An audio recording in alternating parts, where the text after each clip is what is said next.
Olá, irmãos, vamos começar a nossa exposição das Escrituras, no texto de Atos, capítulo 9, versículo 20 em diante. Semana passada nós vimos sobre a conversão de Saulo, o momento onde ele está indo rumo a Damasco para perseguir os cristãos, levá-los presos, levá-los a Jerusalém. E no meio das estradas de Damasco ele vê esta luz vindo do céu, ele cai por terra e então ali ele tem um encontro pessoal com Cristo, onde o próprio Senhor fala para ele: Saulo, Saulo, por que você me persegue? E ele pergunta: quem és tu, Senhor? E o próprio Senhor fala: eu sou Jesus, aquele a quem você vem perseguindo. E então aqui ele tem aquele momento de cegueira, fica 3 dias cego, só orando, sem comer, sem beber, recebe a visita de Ananias, fica cheio do Espírito Santo e é curado pelo Senhor. Caem nos olhos dele como aquelas escamas e ele volta a ver. Vimos até o versículo 19, onde ele se alimenta depois desses 3 dias. O texto nos fala ali que ele se sente fortalecido e permanece em Damasco alguns dias com os discípulos. Ok, vimos até aqui. Agora vamos ler então a partir do versículo 20. E logo pregava nas sinagogas a Jesus, afirmando que este é o Filho de Deus. Ora, todos os que o ouviam estavam atônitos e diziam: não é este o que exterminava em Jerusalém os que invocavam o nome de Jesus, e para aqui veio precisamente com o fim de os levar amarrados aos principais sacerdotes? Saulo, porém, mais e mais se fortalecia e confundia os judeus que moravam em Damasco, demonstrando que Jesus é o Cristo. Decorridos muitos dias, os judeus deliberaram entre si tirar-lhe a vida. Porém, o plano deles chegou ao conhecimento de Saulo. Dia e noite guardavam também as portas para o matarem. Mas os seus discípulos tomaram-no de noite e, colocando-o num cesto, desceram-no pela muralha. Tendo chegado a Jerusalém, procurou juntar-se com os discípulos. Todos, porém, o temiam, não acreditando que ele fosse discípulo. Mas Barnabé, tomando-o consigo, levou-o aos apóstolos e contou-lhes como ele vira o Senhor no caminho e que este lhe falara, como em Damasco pregara ousadamente em nome de Jesus. Estava com eles em Jerusalém, entrando e saindo, pregando ousadamente em nome do Senhor. Falava e discutia com os helenistas, mas eles procuravam tirar-lhe a vida. Tendo, porém, isto chegado ao conhecimento dos irmãos, levaram-no até a Cesareia e dali o enviaram para Tarso. Isso até aqui. Vamos orar ao Senhor. Senhor Deus, peço que continue nos concedendo uma noite abençoada, falando aos nossos corações, que a gente possa aplicar a tua palavra em nossas vidas, em nome de Jesus Cristo. Amém. Vamos aqui, irmãos. O título do nosso texto hoje aqui: Deus age de forma ordinária e extraordinária. Quer dizer que Deus age de forma ordinária e extraordinária. Deus age de uma forma, digamos, comum e natural do dia a dia, e Deus age de formas extraordinárias também, usando de situações onde não há explicações, digamos, naturais, não há explicações físicas, biológicas. Deus age também de formas extraordinárias. O que nós vamos enxergar neste texto aqui, então, irmãos, nós vamos ver que depois da conversão de Saulo, depois da cura de Saulo, foi uma cura extraordinária. Nós sabemos ali, um homem que está cego volta a enxergar, é algo extraordinário. Então Deus age de forma extraordinária naquele homem, levando-o a uma conversão, onde ele está indo com todo o objetivo de perseguir e prender cristãos. E ali então ele tem um encontro pessoal com Cristo, algo extraordinário. Não são todas as conversões que isso acontece, muito pelo contrário. Paulo é a exceção disso acontecer. Não adianta o pessoal chegar e falar: eu tive um encontro com Cristo, eu falei com Jesus. Cuidado com esse tipo de experiência. Aqui nos fala que Paulo teve esta experiência com o Senhor, foi uma experiência extraordinária. E Paulo, como um apóstolo, havia esta necessidade de ele ver a Cristo, de ele ter estado com Cristo, e fala que ele era um apóstolo como que fora de tempo. Então havia essa necessidade de ele ver a Jesus, e portanto ele teve este encontro pessoal com Cristo, literalmente falando. Então nós vemos esses fatos extraordinários acontecendo na vida de Paulo, sua conversão, sua cura, e algo que nós vemos aqui, que nós podemos dizer que é algo ordinário e extraordinário ao mesmo tempo. Olha só, versículo 20 ali vai nos falar: logo pregava nas sinagogas a Jesus, afirmando que este é o Filho de Deus. Ou seja, é algo ordinário no sentido que ele está pregando a palavra de Deus. É comum, uma pessoa deve pregar a palavra de Deus. Por que é extraordinário? É extraordinário porque Paulo, um recém-convertido ali, já estava como se num papel de liderança, já pregando dentro de uma sinagoga. E nós sabemos que pela palavra de Deus, uma pessoa para pregar a palavra de Deus, para tomar um posto, deve ser uma pessoa experimentada, um cristão experimentado. O próprio Paulo manda uma carta para Timóteo, né, falando que o ministro não deve ser neófito. E alguns de repente podem pegar esse texto aqui e falar: olha só, eu tenho um colega que se converteu, ele é uma bênção, e uma semana depois ele já era pastor, ele já começou a pregar nas igrejas. Você não pode pegar esse texto para fazer isso, porque este é um texto, um relato histórico, não é um relato doutrinário, e ele é extraordinário. Por quê? Porque Paulo foi escolhido para ser um apóstolo. Paulo viu o Senhor, teve um encontro pessoal com Cristo, e ele, como nós já falamos aqui, foi um apóstolo fora de tempo. Ou seja, a partir dali ele já estava sendo comissionado a levar a mensagem, e ousadamente já ia às sinagogas.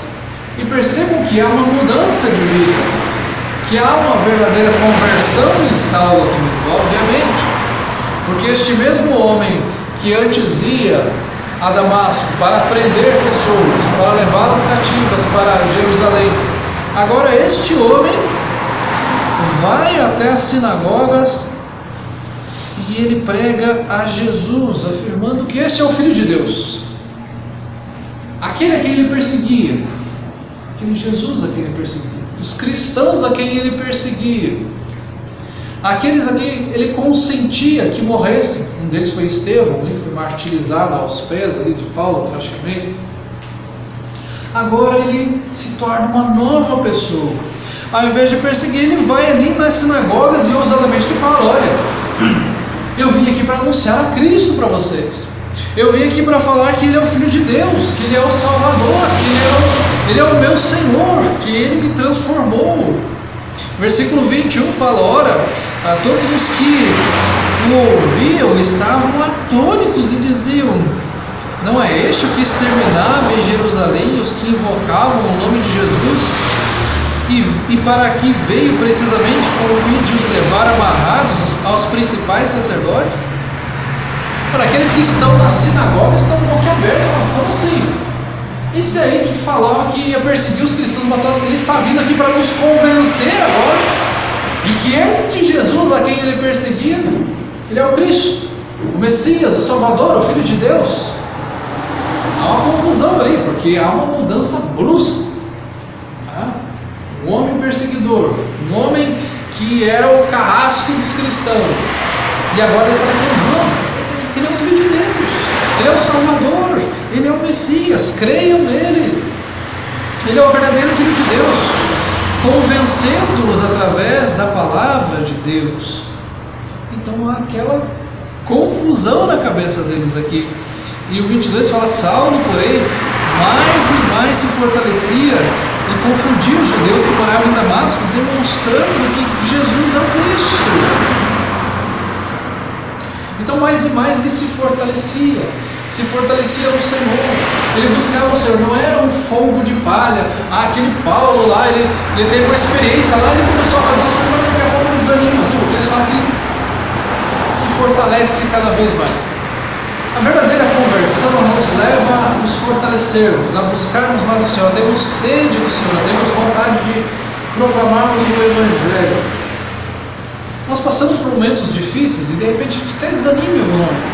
A gente fala, no início da minha conversão, eu pregava com o meu vizinho, eu conversava com o meu irmão, eu conversava com o meu parente, eu falava de Jesus, e agora eu estou mais acomodado, isso aqui. Mas você entende a necessidade que você tem de continuar pregando o Evangelho.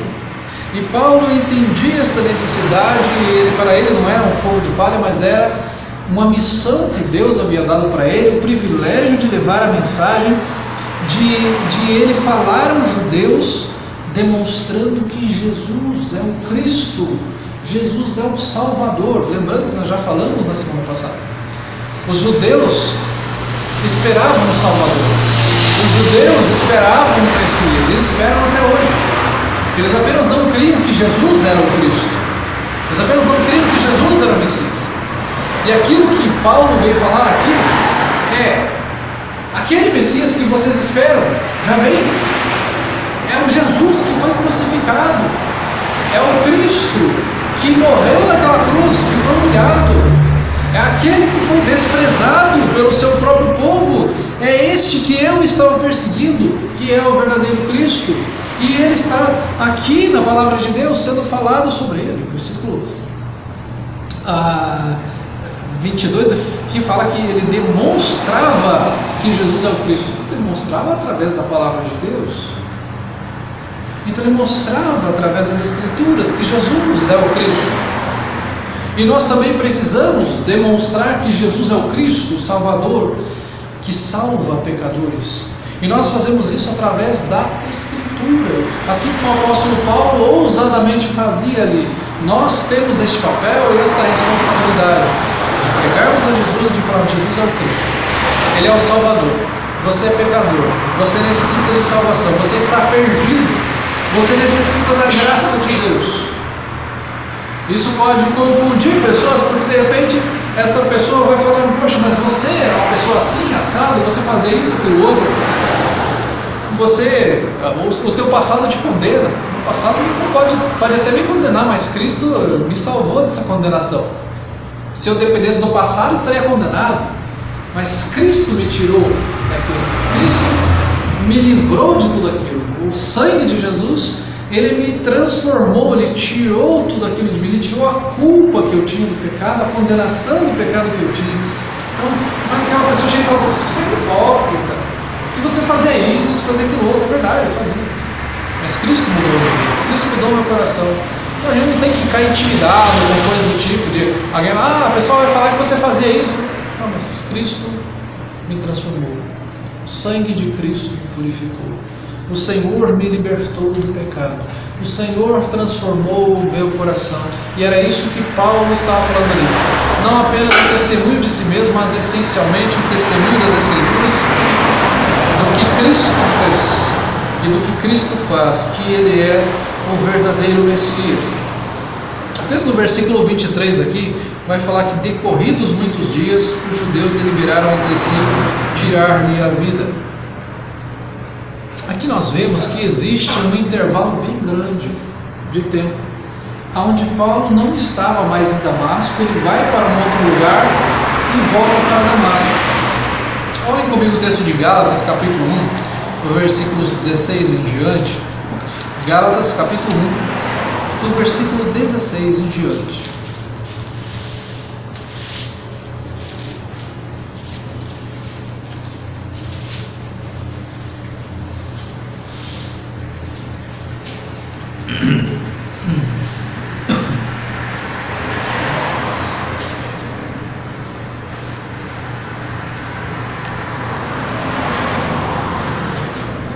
A partir do 15 para a gente pegar todo o contexto. Quando, porém, ao que me separou, antes de eu nascer, e me chamou pela sua graça, aprove revelar seu Filho em mim, para que eu o pregasse entre os gentios, sem detença, não consultei carne e sangue. Presta atenção, 17. Nem subi a Jerusalém para os que já eram apóstolos, antes de mim, mas parti para as regiões da Arábia, e voltei outra vez para Damasco. Versículo 18. Decorridos 3 anos, então subi a Jerusalém para avistar-me com Cefas, e permaneci com ele 15 dias. Ou seja, o texto aqui, certamente o que Paulo está relatando em Gálatas capítulo 1, ele faz este intervalo de tempo desses decorrentes muitos dias. Eu trouxe um mapa para os irmãos avistarem. Eu estou acostumado a trazer mapas para os irmãos. Paulo vem para a região de Damasco para perseguir os cristãos. Aqui o Senhor o alcança, ele abre os seus olhos espirituais, permanece aqui alguns dias, prega a palavra de Deus. Depois daqui ele sai de Damasco, desce para a região da Arábia, toda essa região aqui, fica 3 anos nesta região, depois volta para cá e parte para Jerusalém depois. Okay? Então é o que as Escrituras vêm nos falando aqui, que decorridos muitos dias, os judeus deliberaram entre si tirar-lhe a vida. Então aqui, o que o apóstolo, o que Lucas está relatando aqui acerca do apóstolo Paulo, que acontecem todas essas coisas. Paulo vai para a região da Arábia, volta para a região de Damasco, ali na Síria.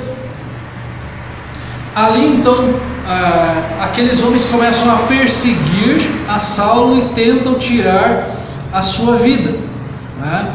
E o texto nos fala: porém o plano deles chegou ao conhecimento de Saulo. Dia e noite guardavam também as portas para matarem, mas os seus discípulos, tomaram-no de noite e, colocando-no no cesto, desceram-no pela muralha. Voltamos então para a questão de Deus age de formas ordinárias e extraordinárias. Paulo, ou Saulo ainda, prega a palavra de Deus e Saulo é perseguido. Ora, que Deus não poderia cegar todos aqueles homens? Perseguindo Saulo, cegar todos aqueles homens para que, aqueles soldados, para que eles não matem. Porque Deus não usa só de meios extraordinários, por isso que eles são meios extraordinários. Mesmo no texto de Atos, que nós vemos dezenas de situações maravilhosas, de casos incríveis, de curas maravilhosas, de atuações de Deus incríveis, assim que a gente vai falar, puxa, que coisa maravilhosa. Nós vemos também situações ordinárias, onde Deus, como Deus usa para livrar Paulo? Paulo ele falou: eu tenho fé, Deus vai fazer alguma coisa, eu vou ficar aqui. Não. Os amigos dele pegam as casas naquela época, as muralhas das cidades eram fortificadas, eram muralhas enormes, gigantescas, grossas, onde as casas eram construídas em cima das muralhas. Nós conhecemos a história do Antigo Testamento, uma das mais conhecidas, a história de Raabe, que a casa dela foi em cima da muralha de Jericó, e ela recebe os espias na sua casa, fazendo essa lembrança. Aqui, aqueles que ouviam a mensagem de Saulo, o texto aqui nos fala que os seus discípulos tomaram-no de noite e colocaram num cesto e desceram pela muralha. Percebam, Deus usa de situações ordinárias, a colaboração de pessoas para cuidar uns dos outros. O Senhor Deus usa a sua igreja para nós cuidarmos uns dos outros, para nós suprirmos uns aos outros, para nós defendermos uns aos outros. Deus usou um cesto, coloca um cesto relativamente grande, precisa ali de um número grande de pessoas, de um número razoável de pessoas para descer uma muralha ali, uma corda provavelmente, e Saulo certamente não era muito leve, já era um adulto, e ele desce e foge dali. Então Deus usa de formas ordinárias. Eu sei que os irmãos conhecem aquela música: se diante de mim não se abrir o mar, Deus vai me fazer andar por sobre as águas.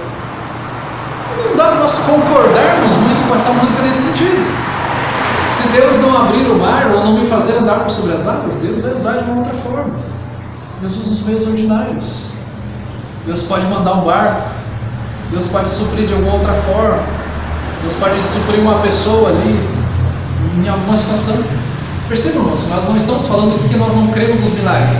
Nós estamos falando que os milagres são extraordinários. Então eles não ficam acontecendo todo dia, toda hora. Que Deus usa situações ordinárias para abençoar o seu povo. Olha que situação, você olhando agora, que situação maravilhosa.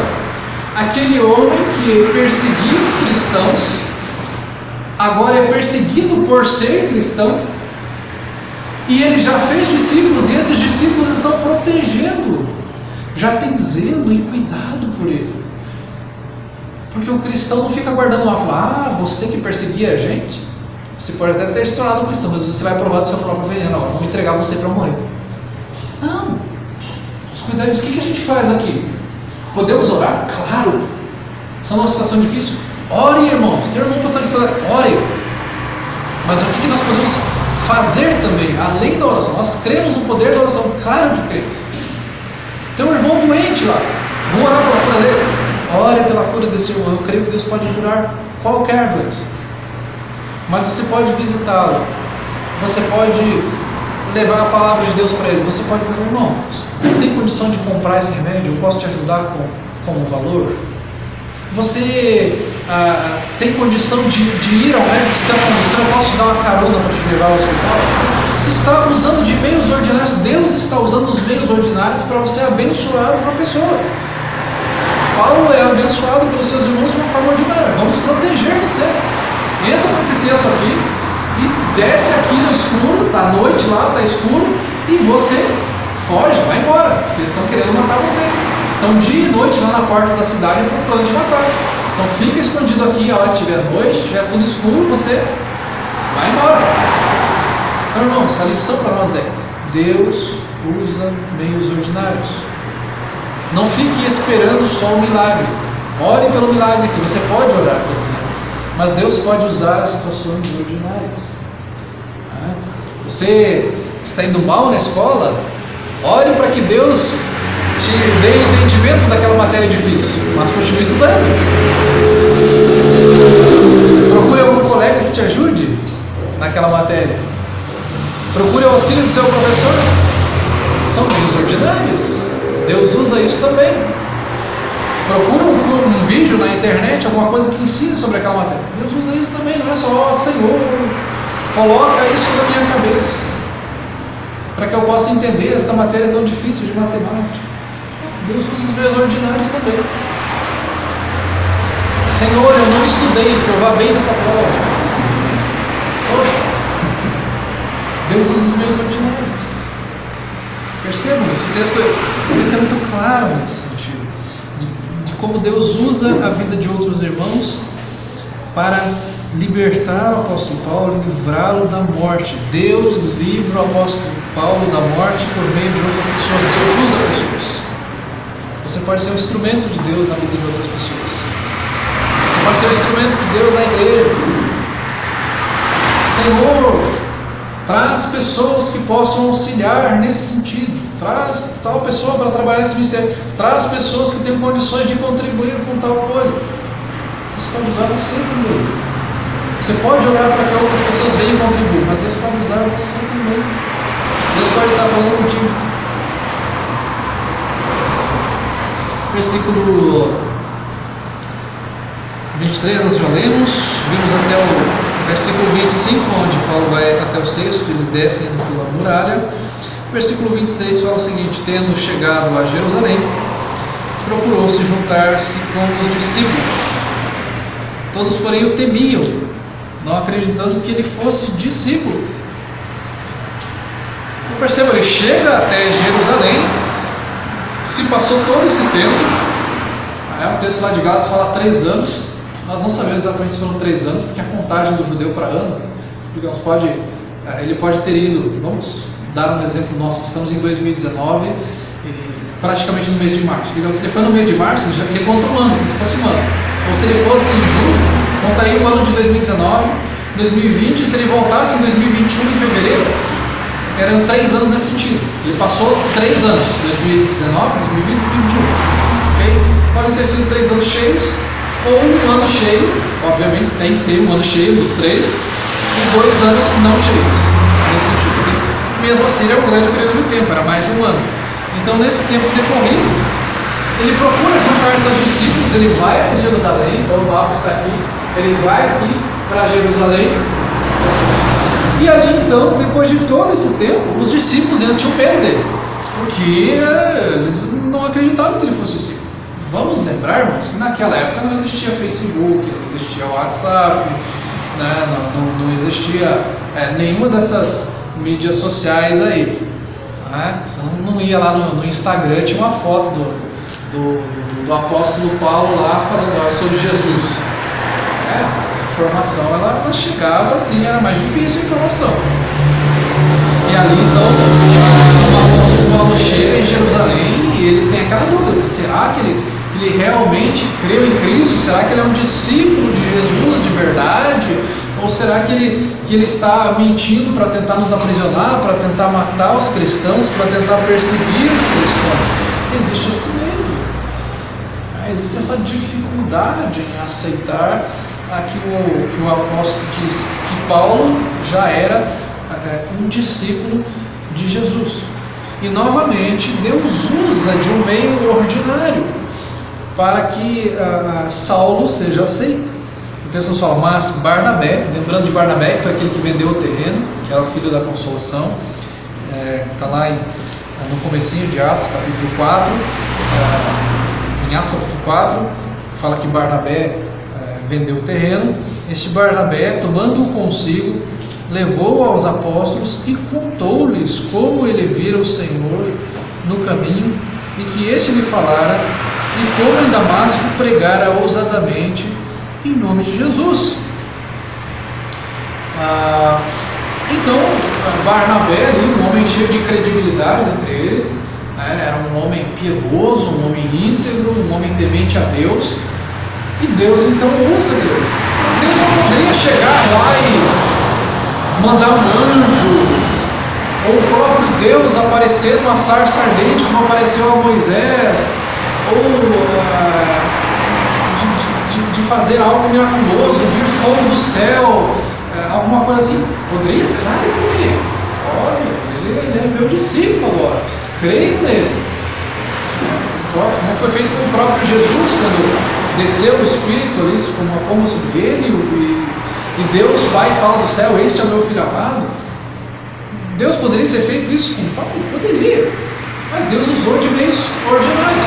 Mandou Barnabé lá e Barnabé falou: olha, ele estava lá, olha, ele teve essa experiência com Deus, ele teve este encontro com Jesus, e ele pregou de forma ousada em nome de Jesus em Damasco.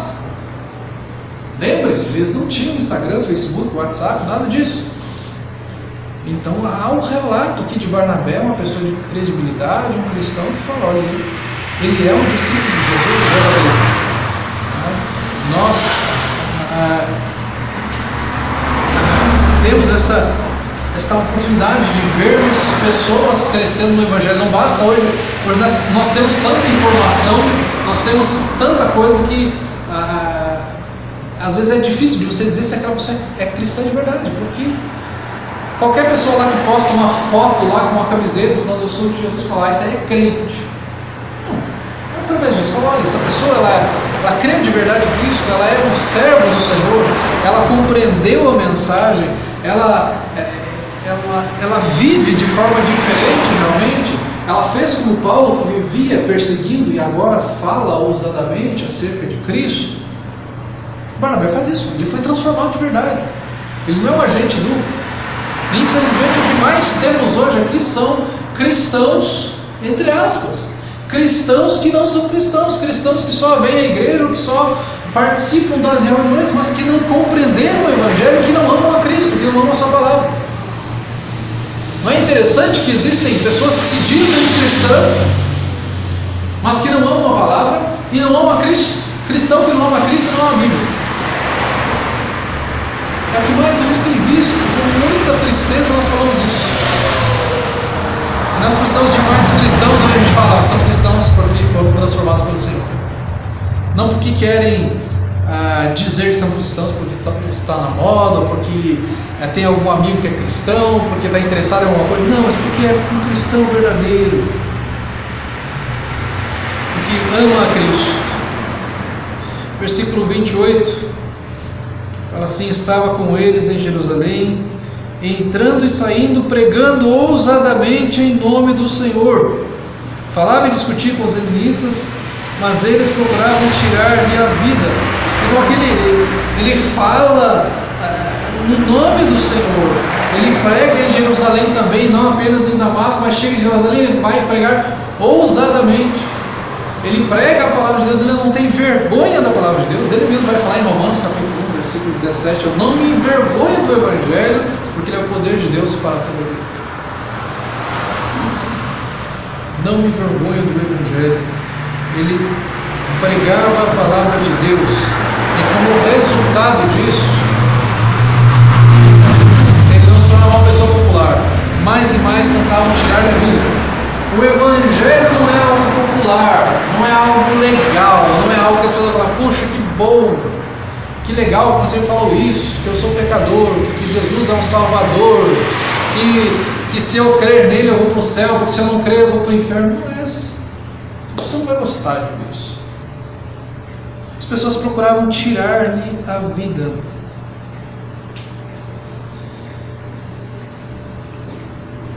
Nós não temos perseguição hoje, irmãos. Nós temos o privilégio de pregarmos a palavra de Deus de forma livre. E parece que nós temos aproveitado cada vez menos esta oportunidade. E parece que a igreja, ela está morrendo aos poucos. Na época em que existia essa perseguição e ameaça de morte, a igreja crescia e se alastrava e se espalhava. E quando não há perseguição, a igreja vai morrendo. E qual é o motivo de a igreja morrer? Mesmo igrejas com muitas pessoas estão morrendo. Porque o que acontece é que o ataque de hoje é muito mais sutil. Fazendo um paralelo com o comunismo ou o socialismo, antigamente o socialismo, o comunismo, ele pregava o socialismo e o comunismo pela revolução, pelas armas. O comunismo, o socialismo hoje prega o comunismo em você não tomando quartéis e armas, mas tomando escolas e instruindo crianças, pessoas desde crianças, a crerem naquela doutrina ateísta, uma doutrina marxista. Ou seja, não é por meio de guerra, não é por meio de morte, é por meio de uma doutrinação. O que tem acontecido com os cristãos, fazendo um paralelo com isso, é que os cristãos estão sendo doutrinados a se tornarem mundanos, letárgicos, indiferentes. Você não é mais ameaçado de morte por pregar o Evangelho, mas você é tentado a suavizar o Evangelho. Você é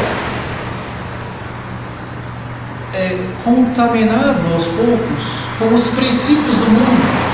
E aí você tem os princípios do mundo dentro de uma escola, dentro do seu trabalho, e você vê isso como algo aceitável e você traz isso para dentro da igreja. E quando boa parte da igreja já está nisso e não há um processo de disciplina, e aquilo toma conta, já se torna algo normal. E nós permanecemos assim, e a igreja está morrendo por dentro. Ela está sendo envenenada, está morrendo por dentro.